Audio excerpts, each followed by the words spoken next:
कर्नाटक में कुछ जनजातियां हैं जिन्हें जेनु कुर्बा कहते हैं। जेनु कुर्बा यानी वे शहद इकट्ठा करते हैं। कुछ समय पहले मुझे उनके साथ कुछ समय के लिए रहने का मौका मिला था। उनका आहार कुछ ऐसा है। सुबह सबसे पहली चीज एक बांस का गिलास, यानी बांस की टहनी इस तरह से कटी हुई, इसमें करीब 3/4 लीटर शहद आ जाता है। सुबह 3/4 लीटर शहद, बस यही आहार है। आप सुबह 3/4 लीटर शहद पीते हैं और फिर आप जंगल में चले जाते हैं। एक दिन में आप आसानी से 30 से 40 किलोमीटर चलते हैं और आप कम से कम 50 पेड़ों पर चढ़ते और उतरते हैं, ऊपर नीचे, और शाम तक कुछ और नहीं खाते। छत्ते से शहद निकालते वक्त जो भी आपके हाथों में लगता है आप उसे चाट लेते हैं। तो एक दिन में आप लगभग 1-1.5 लीटर से ज्यादा शहद पी रहे हैं। जब आप शाम में वापस आते हैं तो कुछ अनाज होता है, आमतौर पर इसे जोला कहते हैं। ये ज्वार है, ये मक्के जैसा होता है, मक्का या रागी या ऐसा ही कुछ। उनका रोज का मुख्य भोजन शहद है और आप ये 3/4 लीटर शहद पीते हैं और पूरे दिन इतने सक्रिय रहते हैं, लेकिन भूख नहीं लगती। वे बस वैसे ही ऊर्जा से भरे रहते हैं। वे इस पर ही जीते हैं। उन्हें शहद चरवाहा कहते हैं। शहद ही उनका आहार है। शहद उन सबसे अच्छी चीजों में से एक है जिनका आप सेवन कर सकते हैं। मानसिक स्थिरता, शारीरिक खुशहाली, जीवन शक्ति, इन सभी चीजों को काफी हद तक बढ़ाया जा सकता है सिर्फ रोजाना शहद के सेवन से।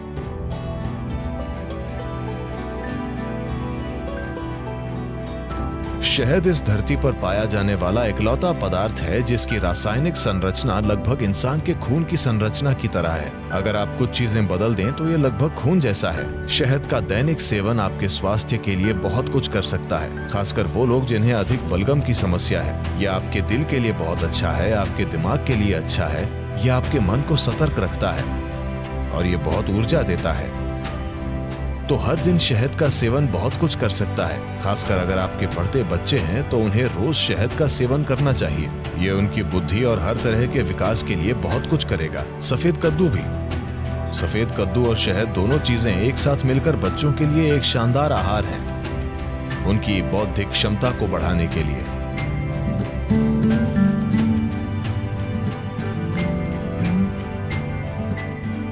अगर आप शहद को पकाते हैं तो वो जहरीला बन जाएगा।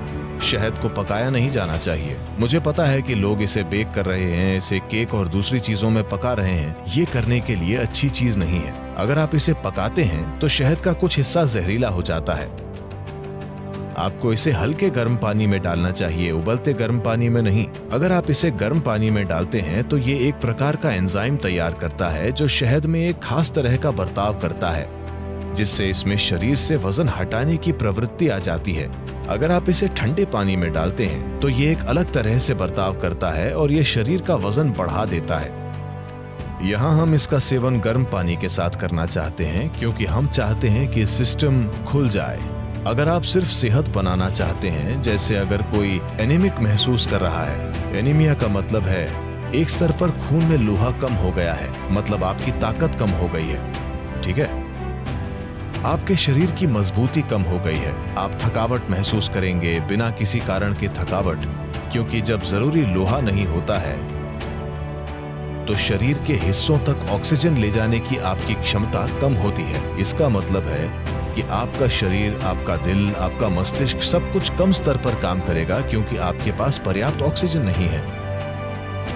तो इसे ठीक करने के लिए एक आसान चीज ये है कि आप रोजाना गर्म पानी में थोड़ा सा शहद मिलाकर पिएं और आप देखेंगे कि धीरे धीरे आपकी आरबीसी की मात्रा बढ़ जाएगी। अगर खून में ऑक्सीजन ज्यादा है तो अचानक आपको ऊर्जा का विस्फोट महसूस होगा। अचानक सब कुछ सक्रिय है, शरीर की पुनर्जीवन प्रणाली बेहतर है, मृत कोशिकाएं जल्दी जल्दी बदल रही हैं। शरीर में आप जो आलस महसूस करते हैं वो काफी कम है, मन में आप जो आलस महसूस करते हैं वो काफी कम है। तो शहद का सेवन रक्त संचार प्रणाली में एक तरह का संतुलन लाएगा, जो योगाभ्यास करने वालों के लिए बहुत ज्यादा जरूरी है, क्योंकि आप कुछ तरीकों से शरीर को सीमाओं से आगे धकेल रहे हैं। तो खून की केमिस्ट्री को संतुलित रखना, खून को शुद्ध रखना, ये शहद के नियमित सेवन से निश्चित रूप से होगा और जो योग अभ्यास करते हैं उनके लिए ये बहुत जरूरी है। और हल्दी से भी ऐसी ही चीजें होती हैं। ये खून को शुद्ध करती है और ये आपकी ऊर्जा में हल्की पारदर्शिता लाती है। हल्दी एक ऐसा पदार्थ है जो न केवल शरीर पर काम करता है, ये ऊर्जा प्रणाली पर भी काम करता है। और शहद भी ऐसा ही है, इसका प्रभाव आपकी ऊर्जा प्रणाली पर भी पड़ता है। शहद आपको अधिक जीवंत बनाता है। हल्दी एक तरह से आपको शांत करती है और आपको सहज रखती है।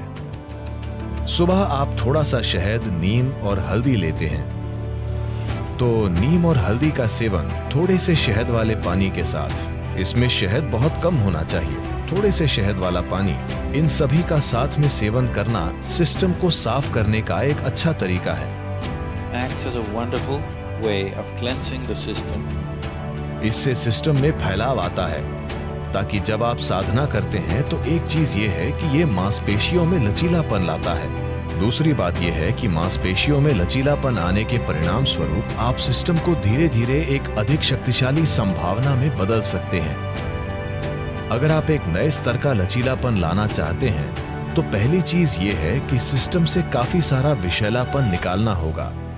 अगर आप सिर्फ पानी का आहार या शहद और पानी का आहार लें जो आपको पर्याप्त ऊर्जा देगा, अगर आप पहले से ही बहुत पतले नहीं हैं, अगर आप थोड़ा वजन कम कर सकते हैं, अगर आप शहद डालेंगे तो आपका वजन भी कम नहीं होगा। अगर आप पर्याप्त शहद लेंगे या आप चम्मच भरकर शहद लेंगे तो आपका वजन कम नहीं होगा। अगर आप 7-8 दिनों तक ये करते हैं तो शरीर से बहुत सारा विषैलापन बाहर निकल जाएगा। अगर आप ऐसा करते हैं तो आप पाएंगे कि अचानक आपका शरीर कहीं ज्यादा लचीला हो गया है। प्रयोग करके देखिए, इस पर विश्वास मत कीजिए। तो शहद एक महत्वपूर्ण भूमिका निभाता है। जो लोग यौगिक अभ्यास कर रहे हैं उनके लिए शहद का सेवन अच्छा है।